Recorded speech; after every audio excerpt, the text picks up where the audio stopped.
चाहे तख्त पे बिठा सकता हूं, जिसको चाहे तख्ते पे औंधा लगा सकता हूं। जब हम कहते हैं वंदे मातरम, कहते हैं हम सजदा नहीं करेंगे, क्योंकि हम मदनी जैसे लोग जो घड़ियाली आंसू बहा रहे थे, ओवैसी जैसे लोग जो सर पे सफेद कपड़ा बांध के घूम रहे थे, वो कानपुर के इमाम जो कह रहे थे कफन बांध के हम निकलेंगे और कफन बांध के हम जो है देश की ईंट से ईंट बजा देंगे, हम गर्दन में कैसे मिट्टी में मिल जाता है, ये सारी चीजें मैं आपको दिखाऊंगा भारतीय पॉलिटिक्स के जरिए। मुल्जिम है, क्या जरूरत है अदालत की, फिर क्या जरूरत है पुलिस की।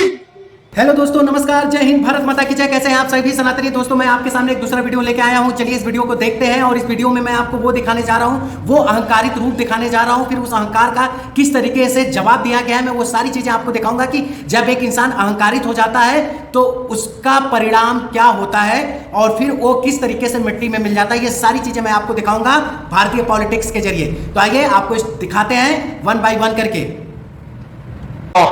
चीफ मिनिस्टर कोई भी हो, क्या हमारे सामने झुकता है या नहीं? बाबू से लेके राजशेखर रेड्डी से लेके किरण कुमार रोशया या केसीआर, सब सुनते हैं ना, झुकते हैं ना? तो तवाज़ुन क़ुव्वत किसके पास है? बेशक मैं बादशाह नहीं, लेकिन अल्हम्दुलिल्लाह बादशाह गर हो, जिसको चाहे तख्त पे बिठा सकता हूं, जिसको चाहे तख्ते पे औंधा लगा सकता हूं। दोस्तों आपने सुन लिया ना, यह है अकबरुद्दीन ओवैसी, इनकी बातें आपने सुन ली ना। मैं इनसे सिर्फ यही कहना चाहूंगा कि सर इतना अहंकार जब ठीक नहीं है। एक दिन इसी मिट्टी में सबको मिल जाना है, हम हो चाहे आप हो, एक दिन सबका समय आता है और शायद 21वीं सदी से आपको भनक लग गई होगी कि किसका समय चल रहा है। तो इतना अहंकार जरूरी नहीं है। चलिए दोस्तों अब आगे देखिए जरा। तो क्या कहा जाता है? सजदे में निगाह रहे, तमाम होश खिरत नजर बादशाह रहे। अरे बादशाह को सजदा करते थे। जब हम कहते हैं वंदे मातरम, कहते हैं हम सजदा नहीं करेंगे, क्योंकि हम तो अल्लाह के अलावा सजदा नहीं। ठीक है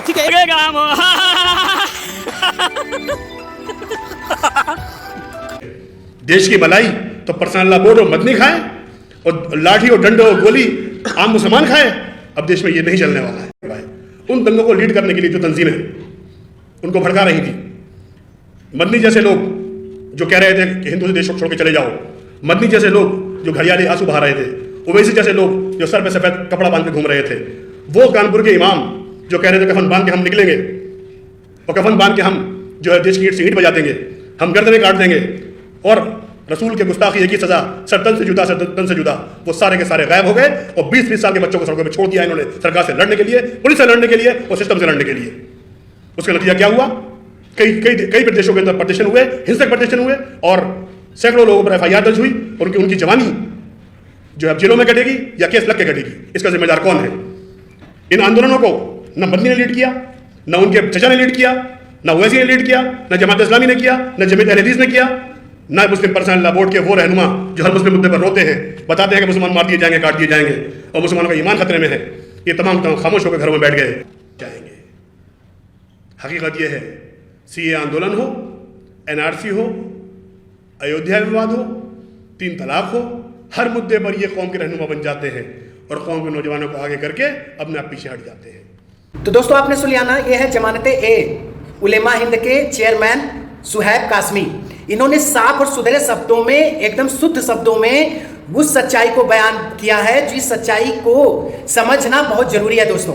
इन्होंने उन सभी मौलानाओं को, सभी मौलवियों को, उन सभी हिमायतीकारों को जवाब दिया है, चाहे वो मदनी हो चाहे वो ओवैसी हो। इन्होंने सबको जवाब दिया है कि बताइए जब देश में ऐसी हालात बने तो क्या आपको भड़काऊ भाषण या इस तरीके की बातें कहनी चाहिए थी? 20 साल के 18 साल के बच्चे रोडों पे आए और आगजनी किए, फिर उनको आखिर उनके मन में ये बात आई कहां से, उनके जहन में ये सब बातें आई कहां से कि रोडों पे चलो, पत्थरबाजी करो और आगजनी करो? आप पहले क्यों नहीं आए? जब आपने ऐसी बातें की तो आपने पहले क्यों रोडों पे नहीं आए? आपने पत्थर क्यों नहीं फेंका? आपके बच्चे कहां थे? जो उनके साथ घटनाएं घटी, जो रांची में जो घटना घट गई, जो 2 बच्चे मारे गए, आखिर उनका कसूर क्या था? आप लोगों ने तो अपनी अपनी बात कह के आप लोग निकल लिए, फिर तो आप कैमरे के पीछे चले गए। लेकिन उन आम मुसलमानों का क्या हुआ? इसी बात का संदेश ये दे रहे थे और बहुत साफ सुथरों में। तो दोस्तों मैं भी इनकी बातों का समर्थन कर रहा हूं। मैं इसलिए इनका समर्थन कर रहा हूं क्योंकि उन्होंने सच्चाई को बयां किया है। क्योंकि हमारे देश में जब क्या होता है कि बहुत लोग अपने आप को सबसे ऊपर समझने लगते हैं। उनको लगता है कि मेरी बात दुनिया की वो लकीर है जो जिसे कोई नहीं काट सकता है। तो ये चीज बहुत जरूरी है। ऐसे लोगों को सामने आके इन लोगों के असली चेहरों को दिखाना बहुत जरूरी है। इसलिए मैं इनकी बातों का समर्थन कर रहा हूं कि किसी के बरगलाने, किसी के बहकावे में मत आए, अपने बुद्धि और विवेक का इस्तेमाल करें और क्या उचित है क्या अनुचित है उस पे ध्यान दें, न कि किसी के कहने पे रोडों पे निकल आए और पत्थरबाजी करें और आगजनी करें। उसका दुष्परिणाम आपके सामने आ रहा है। तो अब इनको आए, अगर ये ऐसी बातें कहें आपके बीच आगे, तो इनको समझा दीजिए अपने लहजों में। तो दोस्तों अब आगे देखिए।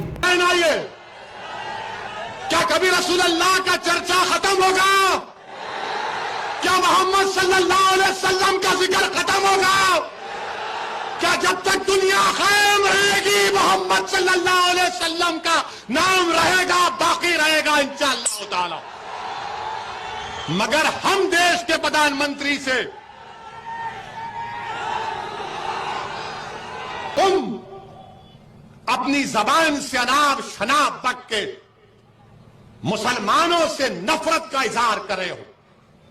15 दिन हो गए, हमने पुलिस कंप्लेन भी की, मगर आपने कुछ नहीं किया। किसी शायर ने अच्छा कहा था कि फर्श वाले तेरी शौकत का उलू क्या जाने, फर्श वाले तेरी शौकत का उलू क्या जाने, खुसरो अर्श पर उड़ता है परेरा तेरा। अब ये लोग ये आके बोले, अरे तुम क्या बोल सकते, मिट गए मिटते हैं, मिट गए मिटते हैं, मिट जाएंगे आधा तेरे, ना मिटा है ना मिटेगा कभी चर्चा तेरा। तुम थाली नहीं मारोगे।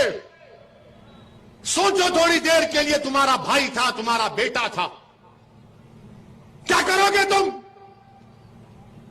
क्या हम अपने बेटों को इसलिए पैदा करते हैं कि जान दे दें? क्या हमारी जान की कीमत नहीं है? क्या उस बच्चे के उसके मां को हक हासिल नहीं था कि उसके ज़ईफ़ी का सहारा बने?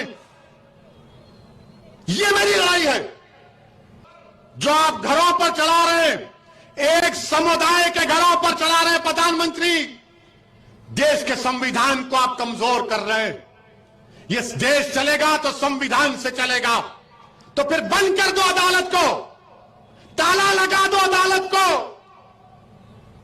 जजेस को कह दो कि अदालत मत आओ, क्योंकि मुख्यमंत्री तय करेगा कौन मुल्जिम है। क्या जरूरत है अदालत की, फिर क्या जरूरत है पुलिस की? दिल्ली में आशा करता हूं आपको ये वीडियो पसंद आई होगी, तो इसे लाइक, सब्सक्राइब और शेयर करिएगा। और दोस्तों सबसे बड़ी चीज़ की वी अवेयर, हमें अवेयर होने की ज़रूरत है, हमें जागरूक होने की ज़रूरत है और इस तरीके के कदम उठाने से हमें बचना चाहिए। देश हमारा है, हम सभी का, और हमें इसकी एक एक चीज़ का मूल्य समझना चाहिए, एक एक प्रॉपर्टी का मूल्य समझना चाहिए और देश को आगजनी के हवाले नहीं करना है दोस्तों। और कोई अगर मुद्दा है तो बहुत से तरीके उसके प्रोटेस्ट करने के, जिसके साथ हम उसको अपनी बात को कह सकते हैं और अपनी बात को मनवा भी सकते हैं। तो दोस्तों तब तक के लिए जय हिंद, जय भारत, भारत माता की जय।